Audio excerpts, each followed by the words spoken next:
Varicose veins కి సరైన చికిత్స కోసం సంప్రదించండి ఎవిస్ హాస్పిటల్. నమస్తే రమ్మగారు. నమస్తే రమ్మగారు, జాతక కథలు చెప్పుకున్నాం మనం, బోధి జాతక కథలు కదా. ఒకటి ఏదైనా ఒక స్టోరీ చెప్తారా? బ్రహ్మదత్తుడు కాశీరాజ్యాన్ని పరిపాలించే రోజుల్లో బోధిసత్వుడట మగధ దేశంలో మాగుడు అనే ఒక పిల్లవాడిగా జన్మించాడట.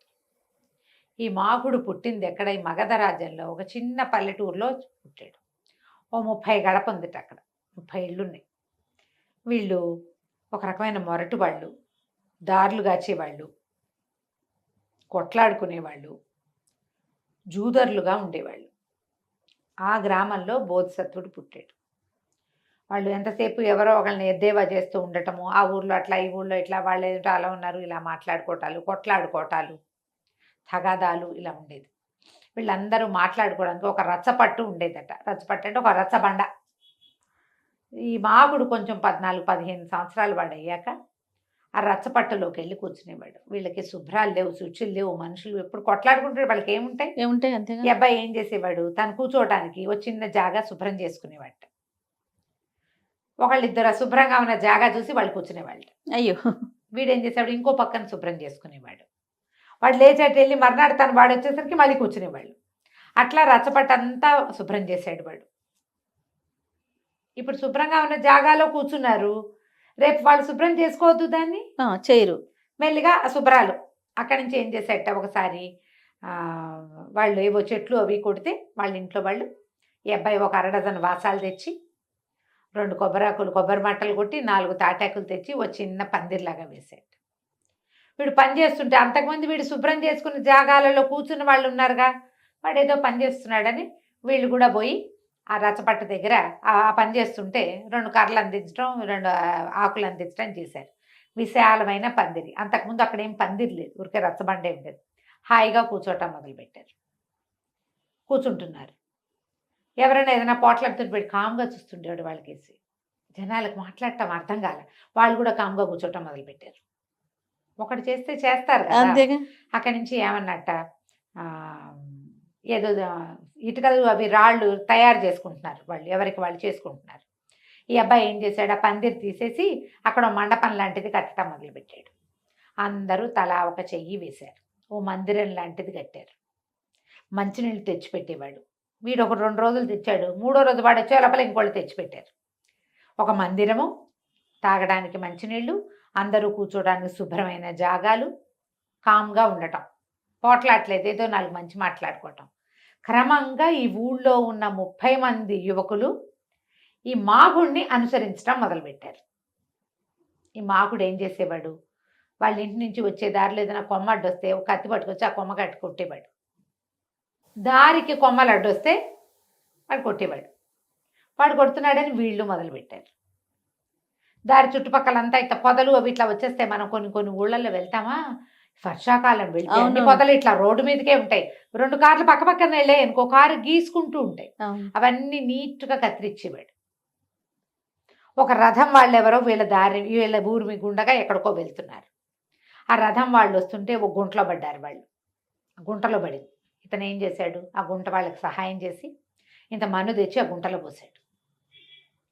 ఒకళ్ళు ఇద్దరు చూసి ఇదే విధంగా గుంటలు ఉన్నాయని అక్కడ గుంట ఇక్కడ గుంట పూడ్చడం మొదలుపెట్టారు.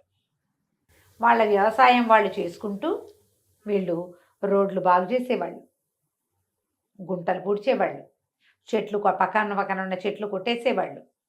ఎక్కడైనా కాస్త నీరుంటే దాని మీద నుంచి వెళ్ళడానికి ఎత్తైన కట్ట ఒకటి ఏర్పాటు చేసేవాళ్ళు. ఇదే పని మీద ఉండేవాళ్ళు. గొడవలు లేవు, కొట్లాట్లు పనిలేగా. నీకు పని ఉంటే గొడవ కొట్లాట మనం ఎప్పుడు చెప్పుకుంటాం, నువ్వు బిజీగా ఉండు, నీకే సమస్య ఉండదు. నువ్వు బిజీగా లేవు, ఖాళీ రికామీగా కూర్చున్నావా, ఆసెమ్మ ఓసెమ్మ సమస్యలన్నీ మన చుట్టూ, అమావాస్య నాడు అట్టేతేవా, పున్నన్నాడు పప్పేసేవా అని పోట్లాటాలకి దిగుతాం మనం. అంతే. మనమే బిజీగా ఉంటే అమావాస్య లేదు, పున్నము లేదు, మనకేం అక్కర్లా. వీళ్ళు కూడా అట్లా బిజీ అయ్యారు. ఒక సాటిస్ఫాక్షన్ లభించడం మొదలుపెట్టింది. హాయిగా ఉన్నారు. ఈ ఊళ్ళో ఒక గ్రామాధికారి ఉండేవాడు. అంతకుముందు ఎవరేం కొట్టుకు చచ్చినా కొట్లాటల్లో లంచాలు తీసుకునేవాడు అతను. బాగా సంపాదించాడు. ఇద్దరు కొట్టుకుంటారు, నువ్వు చెంప పగలు కొట్టావు కాబట్టి నువ్వు 10 రూపాయలు గ్రామానికి కట్టాలి, నువ్వు 30 రూపాయలు కట్టాలని డబ్బులు వసూలు చేసేవాడు. వాళ్ళల్లో వాళ్ళు కొట్లాడుకు చచ్చి ఆస్తి నష్టాలు అయితే మళ్ళీ డబ్బులు కట్టించేవాడు. ఇప్పుడు ఏమైంది, ఏమీ లేవు, కొట్లాటాలు ఏమీ లేవు. ఆ ఉన్న 30 మంది ఇతను వెనకాల పడి తిరుగుతారు. ఉమ్, మాకుడు కామ్గా ఉంటాడు, ఏదైనా మంచి మాట మాట్లాడతాడు, లేకపోతే లేదు, పని చేసుకుంటాడు. వీళ్ళు కూడా అంతే. ఏం చేశాడు, రాజుగారి దగ్గరికి వెళ్ళి, మా ఊళ్ళో 30 మంది కుర్రాళ్ళు ఉన్నారండి, వీళ్ళు కత్తి కటారు గొడ్డళ్ళు పుచ్చుకుని దారులు కాసేస్తున్నారు, వాడికి రూపాయి రావట్లా అధికారికి, అందుకని ఈ ఎత్తెత్తాడు. ఆ 30 మందిని మీరు విచారించాలి. ఉమ్, కత్తి కటారు కర్ర గొడ్డలి అవే వాళ్ళవి, పారలు కూడా ఉంటున్నాయి వాళ్ళ దగ్గర. ప్రతి వాళ్ళని బెదిరించి వాళ్ళు డబ్బులు వసూలు చేస్తారని, వాళ్ళు దుర్మార్గులని కథాకమ్మని బోల్డ్ కథ చెప్పాడు. ఈయన రాజభటుల్ని పంపించాడు. ఆ భటులు వచ్చేసరికల్లా వీళ్ళు ఏం చేశారు, అప్పుడే తలా ఒక కర్ర ఒక గొడ్డలి ఓ పార చొప్పున పుచ్చుకొని ఒక్కొక్కళ్ళు ఒక వస్తువు పుచ్చుకొని రోడ్లు సరి చేసుకుంటున్నారు. వర్షాకాలం వచ్చింది, వానాలు తగ్గంగానే అన్ని గుంటలు పడిపోతాయి కదా, ఈ పైగా చెట్లు పెరిగిపోతాయి, ఆ పని చేసుకుంటున్నారు. చేసేసరికల్లా ఈ కనపడంగానే వాళ్ళ చేతిలో గొడ్డళ్ళు ఆయుధాలు ఉన్నాయి, మారణ ఆయుధాలు. అవును, వెంటనే పెడరెక్కలు విరిచి కట్టేసి ఆ సైనికులు తీసుకుపోయారు రాజుగారి దగ్గరికి. రాజుగారు ఇంకా విచారించాల, వాళ్ళు ఎందుకంటే ఆయుధాలతో దొరికారు కదా, ఏనుగులతో తొక్కించండి అని చెప్పారు. ఉహుం, ఈ 30 మందిని పడుకోబెట్టారు వరుసగా, ఇట్లా మోకాళ్ళ మీద కూర్చోబెట్టారు. ఏనుగుల్ని తీసుకొచ్చారు, ఓ ఏనుగుని తెచ్చారు. ఆ ఏనుగు వీళ్ళ దగ్గర దాకా వచ్చి పరిగెత్తుకుంటూ వెళ్ళిపోయింది వెనక్కి. అది నేను ముందుకెళ్ళినట్టుంది, తొక్కటం వేరెరుగు, అసలు దగ్గర కూడా వెళ్ళినట్టుంది. 4-5 ఏనుగులు తెచ్చారు, 4-5 వెనక్కి పరిగెత్తేసినాయి. రాజు అన్నాడు, వీళ్ళకి ఒంటి మీద ఏమన్నా తాయెత్తులు మంత్రకట్లు ఏవో ఉంటుంటాయి, మంత్రాలకి వాటికి ఏనుగులు భయపడతాయి కాబట్టి ఒంటి మీద ఏమన్నా తాయెత్తులు ఉన్నాయేమో చూడండి అన్నారు. అనేసరికల్లా సైనికులు వచ్చి చూస్తే వీళ్ళకేం ప్రత్యేక తాయెత్తులు గీయెత్తులు ఏం లేవు, మామూలు పల్లెకారు వాళ్ళు. అందరూ దవతలు కట్టుకున్నారు, ఉత్తరీయాలు నడుము చుట్టుకుని ఉన్నారు, కత్తి కటారు ఉంది చేతిలో, వాళ్ళ ఒంటి మీద ఏమి తాయెత్తులు లేవండి అన్నారు. అనేసరికల్లా రాజు అన్నాడు, మరి వాళ్ళు ఏమైనా ఏనుగులు వస్తున్నప్పుడు మంత్రాలు చదివారా చూడండి అన్నాడు. మంత్రాలు చదివినట్టుగా కూడా అనిపించట్ల, కానీ ఏదైనా చేస్తున్నారు వాళ్ళు, ఉపాంశు బెదవల కదలకుండా జపం చేస్తారేమో, కొంచెం స్లిప్ మూమెంట్ ఉంటుంది, మనకేం పెద్ద కనపడదు. ఏనుగు చూసేస్తుంది, దాని కన్ను చాలా సూక్ష్మమైంది. సరే అయితే వాళ్ళందరినీ పిలుచుకురండి మా దగ్గరికి అన్నాడు. రాజుగారు పిలిచేసరికల్లా ఈ 30 మంది పోయారు రాజు దగ్గరికి. ఏమిటి మీరేం చేస్తారు, మీరేమన్నా మంత్రాలు చదువుతున్నారా, ఏనుగులు రాకుండా ఎట్లా చేశారు మీరు అనేసరికల్లా మా దగ్గర ఒక ప్రత్యేకమైన ఆయుధం ఉందండి అని చెప్పేట. మాకు ఏముందంటే, మేము జీవహింస చేయం, ఇతరుల ఆస్తులకి ఆశపడం, ఒకళ్ళని మేము ఒక్క మాటను, పూర్తి సాత్వికమైన జీవనాన్ని అవలంబిస్తాం మేము, అదే మా దగ్గర ఉన్న మంత్రం.